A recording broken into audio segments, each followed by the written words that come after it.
There we go. You would think this is my first time doing this, but good morning, everyone. Hello, Speaker Sisters. Let me know, is this your first Speaker Sister Live? I know we have a lot of new women in here from the boot camp. So let me know in the chat, is this your first time attending a Speaker Sister Live? Bethany, welcome. It is your first. A big Speaker Sister welcome to all of you. My challenge to people who have been in the group for a while, like Sharon Delaney is like an OG Speaker Sister, I think from 2018, to Jean, who is a new Speaker Sister, welcome. Set up a virtual coffee date with someone new. That is like one of the beauties of the Speaker Sisterhood is getting to know each other. So challenge for you today in the Facebook group after this live, say maybe something that you're working on, something that you'd like feedback on.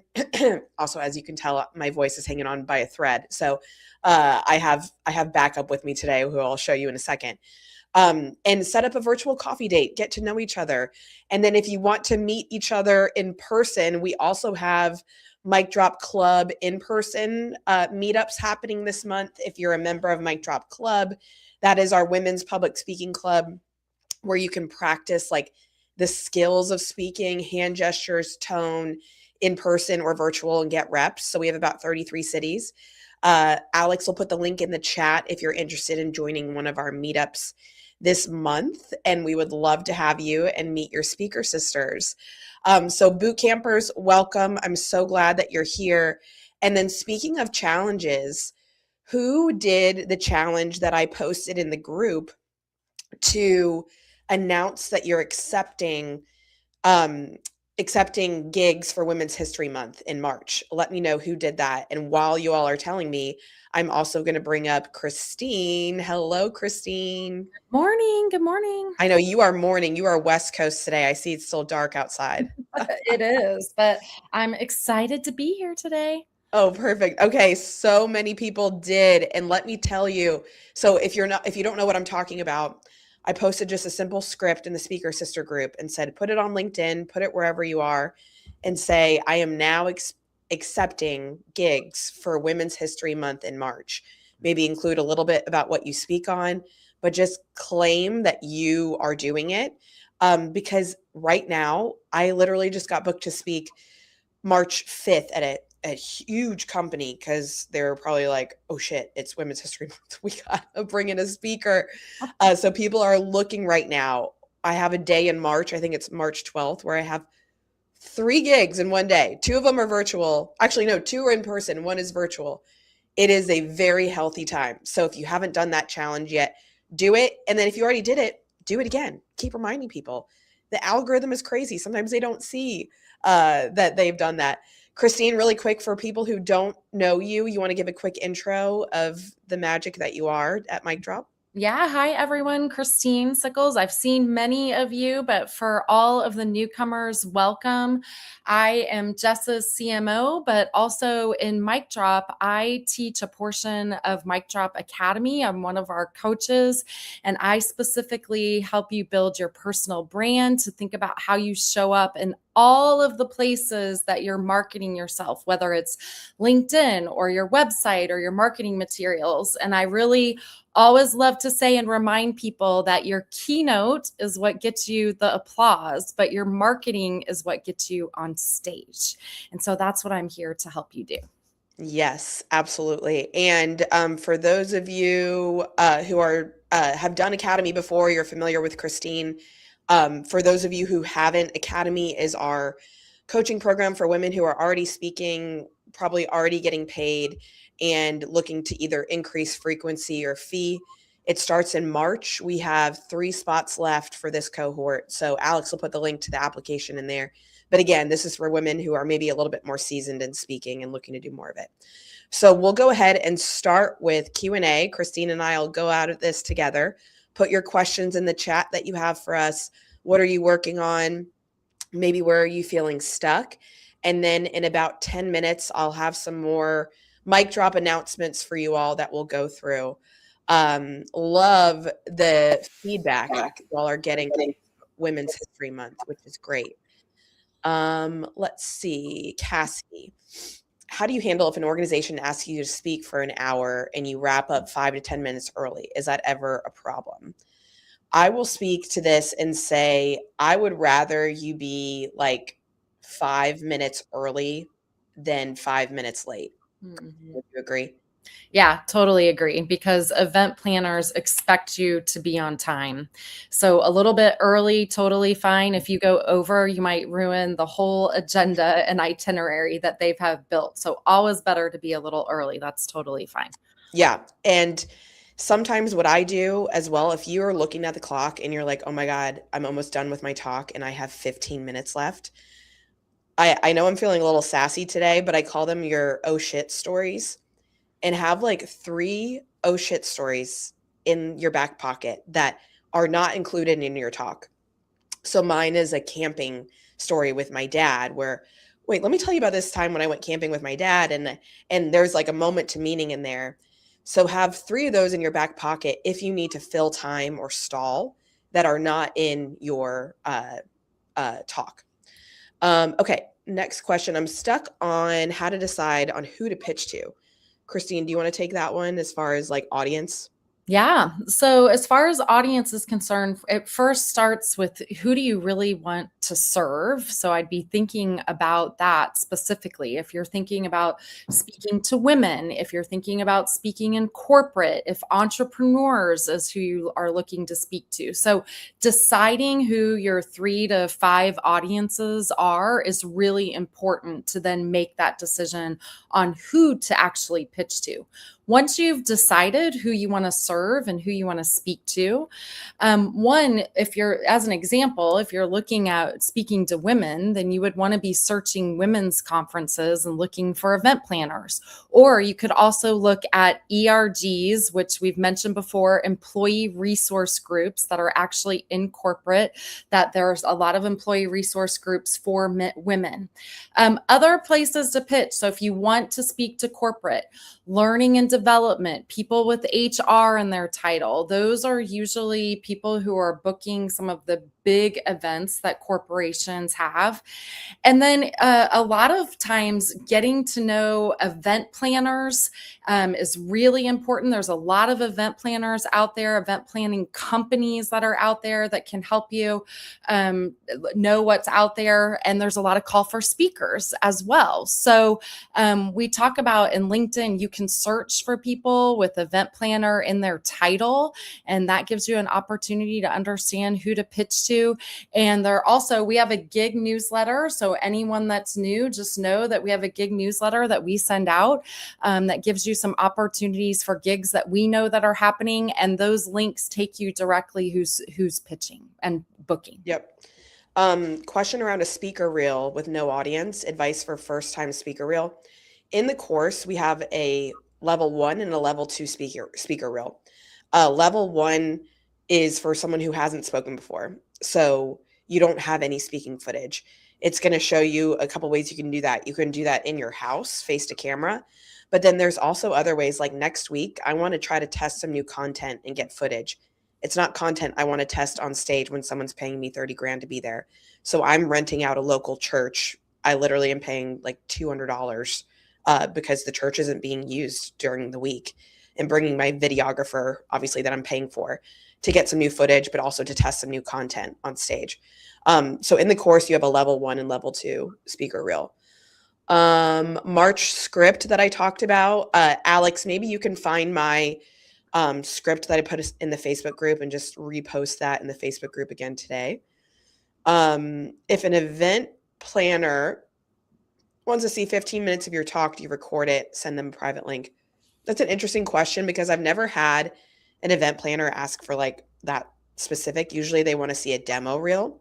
But if you want to send someone a full talk that's more than your 2 to 3 minute demo, I would put it as private on YouTube and send them the link. I don't like having my full talk floating out there. Just so, it's something that's sacred for when they pay you to give it. Let's see. How should I integrate a framework into the structure of 5 stories? I included the stories into the model and seems to work, but just wondering if there's a best practice. are you talking about maybe like the bump set spike? So how your keynote will be set up is you have your transformation promise, and then I want you all to list out what are the 5 things that people need to understand to achieve your transformation, and then supplemental stories for each of those. And then you'll have a quote. So it'll go, maybe there's a myth that you're debunking. Let me tell you a story about one time that I fell for this myth. And then here's your takeaway. That's one. So all of those are around 10 minutes each, which then bring you to a full keynote talk. And again, that framework is in the course. This is a good one for you, Christine. When creating your speech, when do you know it's ready to sell? What's that? Okay, this is perfect feeling. This is like made for you. Yeah. So it's never going to be perfect. Let's just Yeah. start there. And I recommend you pitch right away. And the best thing that's going to get you stage ready is having a date on the calendar. So I feel like a lot of times we get caught in wanting to focus more on our content and really honing in the keynote, and we're not ready to pitch it or sell it yet. And we can keep doing that forever. What we need to do is start pitching ourselves. If you know your speaker statement, if you know a gist about, you have a title and a subtitle ready to go, even if you don't have everything complete underneath it, start pitching yourself. It will motivate you to get it done, because when you have that speaking date on the calendar, you'll get it done. Okay. Stephanie, I've got my first breakout workshop for a big company next week. Congratulations, Stephanie. Just wondering what's typical for interacting with other breakout speakers. Do you make a specific effort to connect with them? This is a great, great question. I really try before I speak anywhere to look up the speakers before and the key players that are going to be there. What does the CEO look like? I have the most embarrassing story of speaking at a cheese company. I'm not going to say the name, where I was like, "What do you do?" And he was like, the billionaire heir to this cheese company that's in all the commercials, and I looked like an idiot. So know the key players and the other speakers. I always try to befriend the other speakers. One, because I just like talking to speakers. Two, remember this is a referral-based business. And this is a great way to do that. So even if you're there for an extended amount of time, see if they want to grab coffee in the morning and anything like that. But I will also say, one of my pet peeves that I see speakers do is they only introduce themselves to people who are, quote, more important or equal or higher than them. The meeting planner, the CEO, the speakers.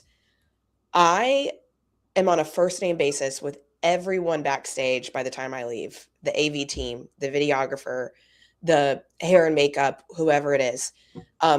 One, I just think that that's just being a good person. But two, there are so many orchestrators that make an event go well that are really important to you. People ask me how sometimes I get so many stage photos. I truly believe it's because I make the photographer and videographer feel really good and that I'm really excited that they're there. And so just make sure that you are introducing yourself to speakers, but also to everyone. Let's see. I have a lot of anxiety if I'm relatable enough or not. I've lived a very unusual and unique life. I love that question, Sarah. So I would say I literally was meeting with a speaker this week who has climbed all 7 summits, Everest. She's had an 8-figure exit for her business. She was a former addict, like all these insane stories. And my challenge to her was to extract the universal experience of someone who will never climb Mount Everest. What can they learn from you? What can they learn about never giving up? What can they learn about goal setting? So they don't need to relate to the story, but they can relate to the takeaway. Let's see. I got booked to speak at a pre-conference event for mental health professionals. Congrats. It's a keynote workshop. Christine, this will be a good one for you. That lasts 6 hours. Any suggestions on how to plan this? I don't do this, so I'm shooting this to you. Yeah. It's about 5 So hours more than my limit. Yeah. yeah, I do a lot of workshops. So, one of the things that I'm assuming if you were booked for a workshop that you have some sort of framework or something able that you're able to teach. And so, I find is if you're doing a keynote, that's going to inspire people on whatever your topic is, the why people should do it, and then your workshop really gets into the how. And workshops, especially with 5 hours, you want to make sure that it's very interactive. And so, having time for breakout sessions, I'm not sure how many people are in your workshop, making sure that you have time for them to actually try on whatever it is that you might be teaching or give their personal experiences. You want to make sure that you make it really interactive because that's a long time to keep a crowd engaged. Also, if you have any exercises that you can put in a workbook that they can work through the workbook with you so that they have an actionable takeaway once they walk away from the workshop, those would be great points. I would highly recommend, if you haven't done this yet, though, to really time it out. So if you have 5 principles or concepts that you're teaching, really time it out. How long are you going to spend on each? When are you going to put breaks in? Where are you going to put the interaction? Obviously, there's probably people getting fed in there, I hope, for you as well. And make sure that you have a really nice, tight agenda. Do you have a LinkedIn strategy for finding local event planners? Christine put together an amazing LinkedIn playbook for speakers. We'll be sure to post that in the Speaker Sister group today. Some of you probably already got it through boot camp, but we'll be sure to do that. Okay, we're going to get back to questions. Couple quick announcements. You all probably saw that we are hosting Mic Drop Live May 13th and 14th. This is our first ever in-person conference, and we're super duper excited. So feel free to grab a ticket today. VIP is already sold out, which is great. But general admission is still an amazing experience and would love to have you there. So a couple people have asked what, how is this different from the course? What will we be learning? So this is going to be not just speaking related stuff, everything that has to do with your thought leadership, from book publishing to guesting on podcasts to getting a TED Talk, LinkedIn, planning your social media. So this is all kind of like exits outside of speaking that help your speaking career. So we would really love to see you there in May, and we'll answer any questions that you have in the chat around the conference. And then also, I have a new book coming out in May, which I'm so excited to share with y'all. And so something that I've been really focusing on is getting press for my book and pitching myself. So I stumbled across a new friend. Her name is Susie Moore, and her and I started talking, and she is like the queen of getting press. And, hiring a publicist can be super expensive. So she has a way that you can become your own publicist, generate your own press. So on Tuesday, I think it's Tuesday next week. Tuesday, February 10th, Susie's going to host a workshop just for us for free on how to become your own publicist. And so we'll put that in the chat. Susie's amazing. She's literally worked with like Ariana Huffington, Amy Porterfield, Jenna Kutcher, Candace Nelson, all the greats. And so we would love to see you there next week to generate your own press. Okay, couple other questions. How do I condense everything? That's a good question. I don't know. Christine, do you want to try to hit that, or do you want me to? Why don't you start and I can Okay. take it after? Yeah. So I would say in the course, I have a story framework that it's an acronym that can kind of help you figure out like, how do I stop rambling and telling this story? But I would say anytime you're practicing and you use a filler word, I don't say filler words are bad. I'm not someone who's like afraid of but anytime I go, that means I should probably pause and shift and end that part of the story. So that's a good way to kind of practice like condensing your messages. When do I want to use a filler word, and how can I follow that that acronym? Oh, this Yeah. is a good one for you, Christine. How do you find ERG groups? Yeah, ERG. So, just again, if people aren't familiar with that term, it's Employee Resource Group. And most large organizations within any across the US have employee resource groups. Examples are women's groups. So they have groups available for women. They meet on a monthly or quarterly basis and they create content that is specifically for the women in the room.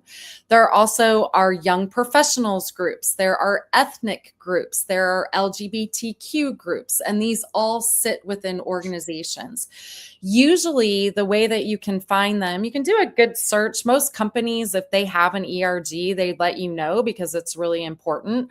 But you can also, they're usually executives within their organizations are ERG sponsors, and they'll put that on their LinkedIn profiles. I am a ERG sponsor of our women's group at Coca-Cola or wherever it may be. So that would be the way to start searching. One, you can always go into Chat GPT and see what companies have employee resource groups. It can give you a good start. And then to find the actual resources that might be booking speakers, you can look for ERG sponsors. That's how they'll talk about themselves. Okay, is there a formula for formatting my talk? Yes, it is in the course, which would be great. And then picking up a print version of your workbook today. I saw someone else ask about this. There is a digital workbook in the course. Some people print it, but there is a digital copy for you. Do event planners ever charge a fee? What about gigs that ask you to pay to speak? This is a great question. So be very wary of gigs that are asking you to pay to speak. The very few times I've done that in my career, it was very clear that I was going to be in front of people who booked speakers. But now if I'm speaking at like something called MPI, Meeting Planners International, which is like a great gig to speak at, I'm not paying, but I'm doing it for free. So I would be pretty wary of events that charge you. I recently had someone say the speaking career is saturated. What's your take on this? So I would say there's a lot of men out there trying to do this, but I was literally with Jesse Itzler this week and his agent Zach with Vayner Speakers, and they were talking about how hard it is to find women to speak at events. So I would say that maybe the saturation is coming from a different side, but it is definitely piping hot for women. Let's see. Do you suggest having a 1 hour and also a 30-minute speech? The framework that I give you in there with like the 5 lessons allows you to remove lessons for the sake of time. So instead of rewriting a new speech for 30 minutes versus an hour, just plus or minus different questions. This is a good one for you, Christine. Multi-passionate entrepreneur trying to hone who my audience is and what I want to say. How do I figure it out? When maybe there's like so much you do or so much you talk about. Maybe you have a job and you always also do this. Yeah, well, one, I love that you're multifaceted. I think that's awesome, and all of us are. I would recommend, and we did it in the boot camp if you joined us, or you can also in the course, start with your mission statement, because that really gets you to think about what is the problem in the world that you uniquely want to help solve. There may be a lot of things that you can do, but what's the thing that keeps you up at night? What is the thing that you feel like you can uniquely speak into? And if you have multiple things, and that may be what you're saying, then I'd recommend pick one first and decide, what do you want to be known for right now? And can you live with it for the next 3 to 5 years? Because really your keynote then becomes your outward facing personal brand. So what do you want to be known for? What's that topic that really lights you up? And you know you can be passionate giving that same keynote for the next 3 years. And Jess, her previous keynote, you were out there doing it for almost 5. Yeah, probably a little bit too long, but here we are. Katie had a great question. How do you go from niche to broad? Like she's a dietitian teaching baby-led weaning, which is awesome, to a more broad keynote appeal topic.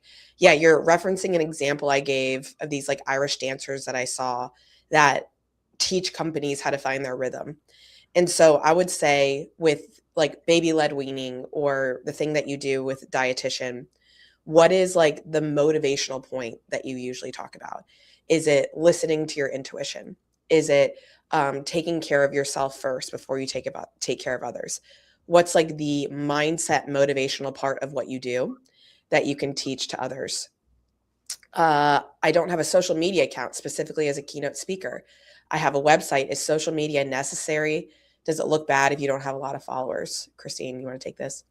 Well, I definitely think you should be on LinkedIn. Yeah. So we talk about that in the boot camp. We talk about that in the course. It's very important to have a presence on LinkedIn for two reasons. One, because that's where event planners will find you. And so it's a place to do business, and you can actually find event planners as well. If you don't love social media, I'd still pick one platform. And if the only one is LinkedIn, that's fine. But people are looking for you to really see what your thought leadership is, to see how people engage with you. So building a platform is important and something that event planners will look at. It also helps drive up your fee. So if they see that you have a social platform with a good following, that helps drive up the fee that you're able to charge. Can you use the same script for Women's Month to post for Black History Month? Absolutely, Leah. Black History Month would be awesome for you to pitch yourself for. Let's see. I have a self-help book. How can I use my framework to create a keynote? I would say, like, what are the chapters of your self-help book? And can you pick 5 key ones to be your lessons in your keynote? Let's see. Oh, this is a good one for you, Christine. Talked about rates for keynotes versus workshops. What about panels? Typically, panels aren't paid, but maybe if you want to speak to Yeah, this. typically panels aren't paid. That's a place for you to get visibility and show your expertise. But just as a reminder, your keynote is your flagship product. That's the thing that you really want to charge for. And a workshop usually is less. It could be half of the amount. So if you're doing a $5,000 keynote, a workshop maybe $2,500. Usually workshops are in smaller rooms. The thing though that's great about workshops is a lot of times if a conference is hosting you to do a workshop, maybe they don't know you, or maybe their audience hasn't heard of you yet. You run a great workshop, you get great reviews, and that gets you in the running for the keynote next year. So I would think about flagship product, keynote, and then your pricing will scale down from there. Okay, real quick. Do people frown on unsolicited reach out? No, but I would say LinkedIn is the best way to do this in a way that doesn't feel salesy or transactional as far as reaching out. I've submitted 2 proposals for March. I don't think they're paying, but that's okay. I need the practice. Am I selling myself short, or does this make sense? Absolutely not. It makes sense. Speaking for free is the best form of marketing that you can have. Like, make the room your agent and get footage, photos, referrals, testimonials. That's great. Okay. Let's see. Following up on a question, who is there and talking to speakers? Do you build a picture book? Terrible at remembering names. I know, it's something that you just kind of have to hit. Like that, however you want to remember people. Let's see. Oh, good one for you, Christine. Do you start pitching before your website is complete? You can, but you need to have something. So I would recommend you have a one pager, like a PDF that says who you are, what you speak about, if you have testimonials, what audiences you are trying to reach. That's a great way to get something in people's hands via email. But I would work to get a website up relatively quickly. We have a template, which Alex can drop in the chat, that you can use that helps. It's actually a template specifically for speakers so that you can easily get one up. So that might be an idea for you. But having a website is basically your digital business card, and it gives you a lot of credibility. And again, having a nicely done website will ensure that you can get a really good speaking fee. Absolutely. Okay, so with our last minute, couple just reminder announcements, post that you're accepting gigs for Women's History Month in March. I'm telling you, people are chomping at the bit, and do it maybe every week.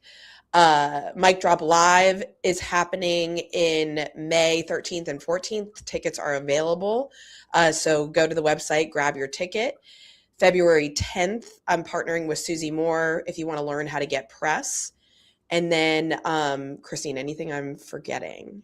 No, we'll be excited to see you guys next month for the Oh, live. good. And I love that Susie has some fans in here. I'm Yeah. going to keep this video up, even though we're going to hop off, so that way my team can still answer questions in the chat. But I hope you all have a great Friday and a great weekend. Bye, everyone. Bye.